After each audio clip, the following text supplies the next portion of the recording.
Do you want to know how to stop parent burnout forever? You are not alone. A lot of parents experience burnout. It can be hard to be a parent. There can be some long, grueling days and nights. We all know that. I'm Nicholeen Peck. I teach parenting all over the world through the lens of the principle self-government. And in this video, we're talking about parent burnout.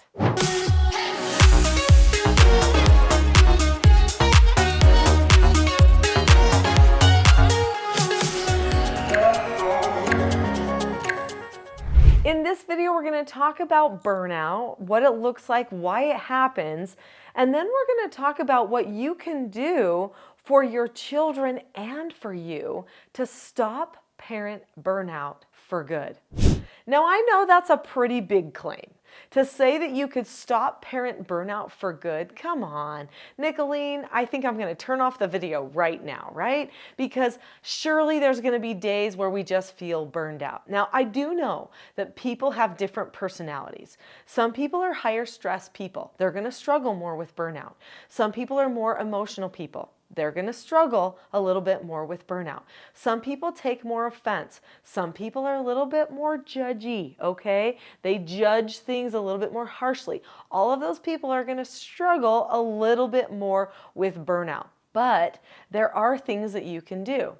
I actually am a pretty emotional person. I'm a very emotionally intuitive, kind of empathic type person. I feel people, which means I could get ruffled pretty easily. I'm also the type of person that actually could judge very easily. Now, people come to me for that. People watch this channel because they're like, okay, Nicholeen, what do you see that I am not seeing? That's actually why people listen to me and have me speak at conferences all over the world. So that strength could also be a weakness though, couldn't it?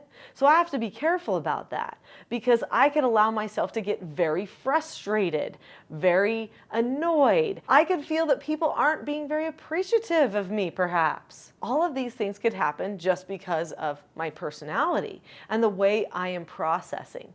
But there were things that I learned years ago when I was doing therapeutic treatment care for foster teens. They were all between the ages of 12 and 18. I was also raising my own children and they were very young at the time.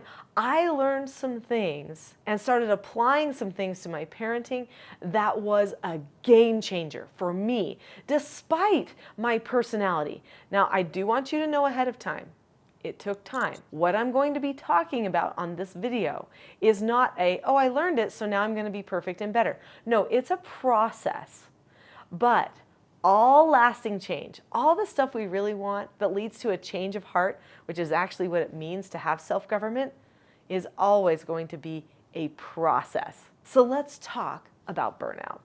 If you've subscribed to this channel already, then you know that the thousands of videos that are here are actually all about helping parents with those moments that are struggles, okay? Where the child's having a tantrum, the child's lying, those types of things. So I'm all about helping in the hard moments. But what I don't usually address is this concept that sometimes we have more hard moments because we are done. We are burned out. When a parent is burned out, this is the moment where they're like, I've given everything I can. I am now giving up. I want to be very clear that I think every parent can understand that moment. You know, the parent who has woken up night after night after night, and then when the morning comes, they have to stay up or get up again because they've got other children that need them, or they need to get their children out the door to school, or, you know, wherever they're headed for the day. The parents feel drained. They're tired.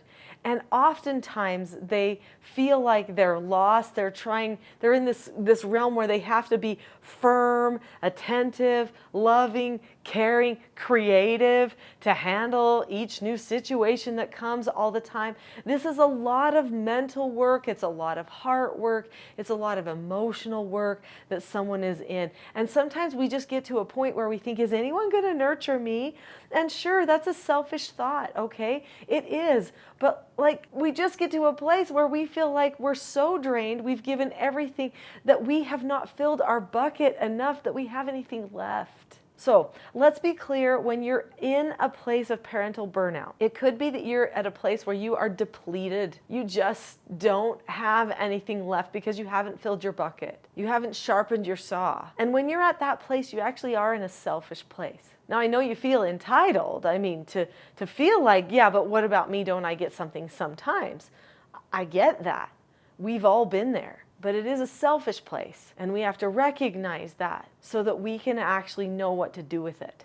If we recognize, okay, I may be worn out, I may be tired, I may be sick, I may be confused and frustrated, I may be lost because I don't know what skills to use with my child in this time. You know, there's a lot of things that could be happening, maybe, but I am now, right now, only focusing on me and only thinking about myself. And it's a negative kind of self-focus.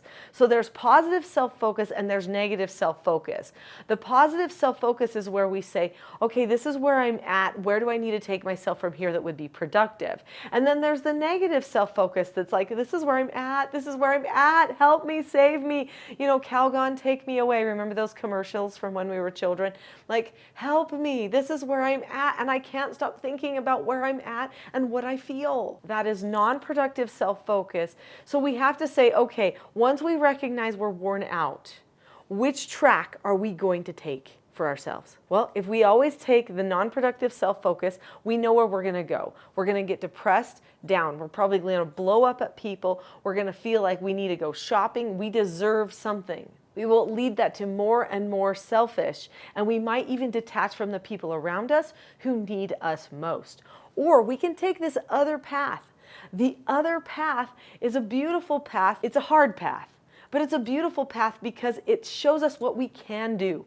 It teaches us we can overcome these feelings. We can go in a productive direction. So this whole channel, the Teaching Self-Government YouTube channel, is all about helping you choose that other path.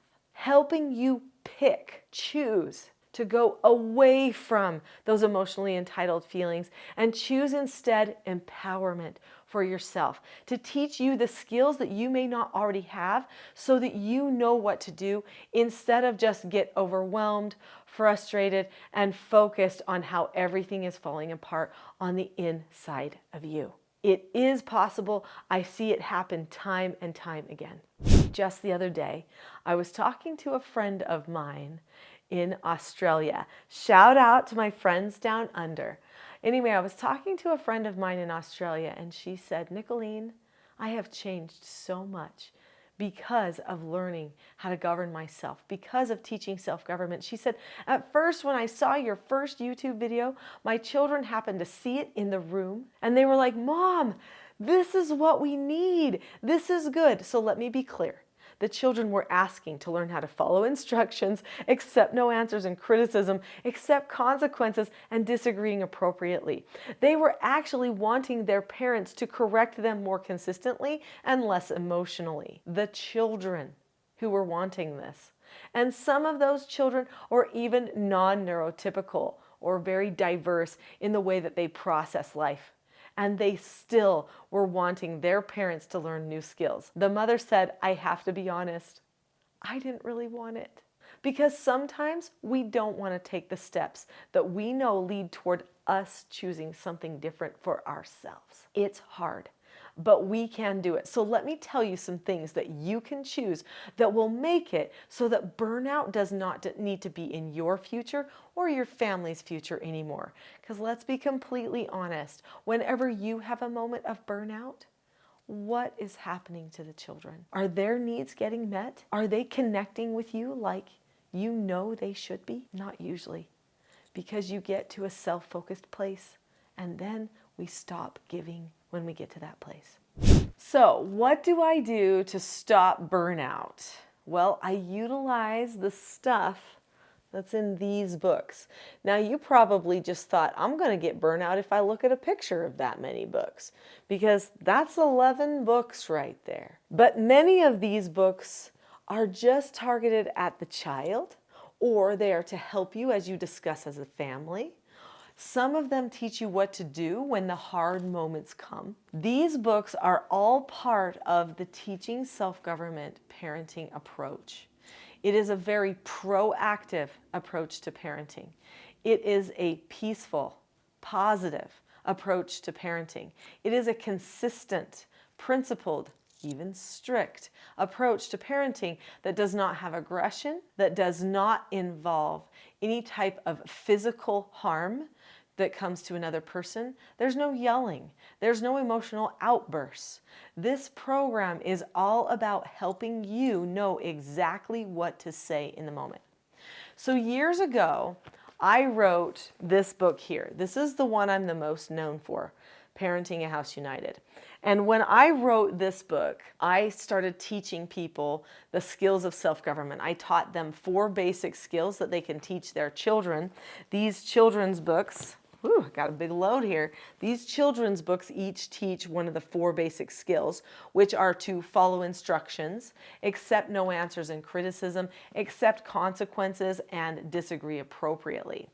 So I started teaching skills like that to people. They were very appreciative of the skills, but in the moment, they were having a hard time not going back into old habits, because habits are just that, a habit.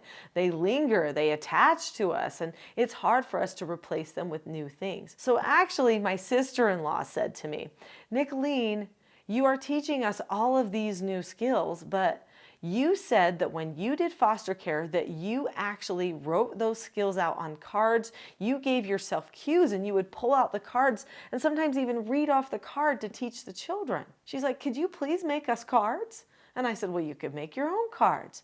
And she's like, but we won't.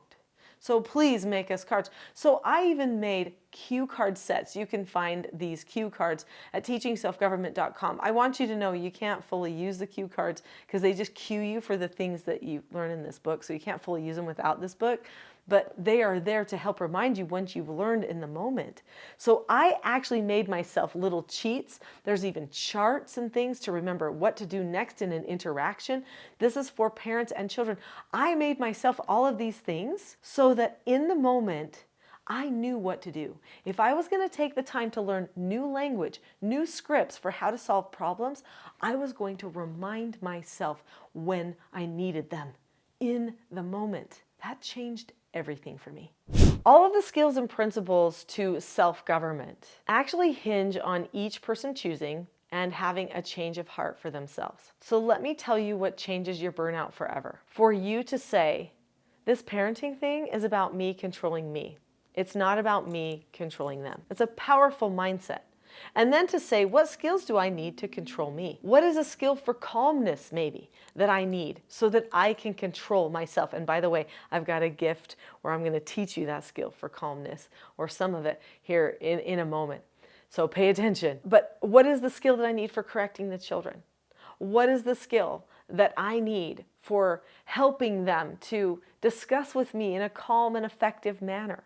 There are skills for all of these things. So I can use those things. I can plan ahead, be prepared to use those things for myself because I'm a self-governing person. So I don't focus on trying to manipulate them, to control them. I just set up a whole system and then I say, this is how we're going to run situations. If I need to correct something, these are the words that I'm going to use. And then I focus on controlling me, on being calm, on being the person they need me to be, and I allow them to focus on controlling them. And if they don't, I help them get to a place where they can remember how to do that. And there is a skill for that. So once you have the words to say, once you know that really the lens needs to be focused on you and your own self-government so that you can help them have a change of heart, that it's not about you controlling them, everything shifts. Now here's the gift that I have for you. One of the very first stops on your self-government journey should be learning about calmness and getting a little bit better at calmness. Before we even learn how to help them accept no answers and disagree appropriately, let's just master calmness for ourselves. So in the description below this video, there is a link to my Calm Parenting Toolkit. And if you click on that link right now, you can have the Calm Parenting Toolkit for free.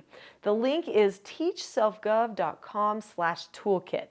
Click on that link now and have the Calm Parenting Toolkit, which will give you 10 tools that you need for calmness right now. Start your road to self-government, and that will be the beginning of a journey that leads to no more burnout.